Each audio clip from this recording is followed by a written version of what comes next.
టాలీవుడ్లో అతి తక్కువ కాలంలోనే స్టార్ హీరోయిన్గా ఎదిగిన వారిలో శ్రీలీల ఒకరు.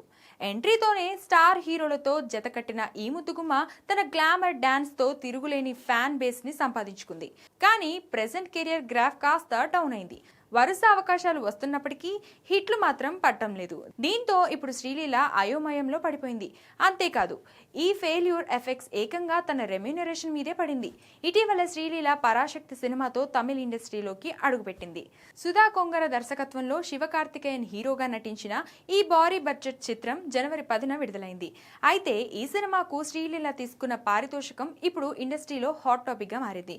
గతంలో రవితేజ వంటి స్టార్ హీరోల సరసన నటించినప్పుడు 3 నుంచి 4 కోట్ల రూపాయల వరకు వసూలు చేసిన ఈ బ్యూటీ పరాశక్తి సినిమాకు మాత్రం కేవలం ₹1 కోటి తీసుకున్నట్లు సమాచారం. తెలుగులో ఆమె చేసిన జూనియర్, రాబిన్ హుడ్ వంటి సినిమాలకు భారీ మొత్తంలో ఛార్జ్ చేసిన శ్రీలీల కాలీవుడ్ ఎంట్రీ కోసం ఇంతలా తగ్గించుకోవడం ట్రేడ్ వర్గాలను ఆశ్చర్యానికి గురిచేస్తుంది. వరుసగా తగిలిన ఫ్లాప్లో ఒక కారణమైతే కాలీవుడ్ మార్కెట్లో నిలదొక్కుకోవాలనే ఉద్దేశంతోనే ఆమె ఈ నిర్ణయం తీసుకున్నట్లు ఊహాగానాలు వినిపిస్తున్నాయి.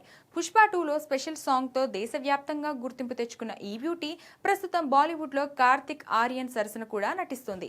మరి ఈ పారితోషికం తగ్గింపు శ్రీలీల కెరియర్ కు ఏ మేరకు ప్లస్ అవుతుందో చూడాలి.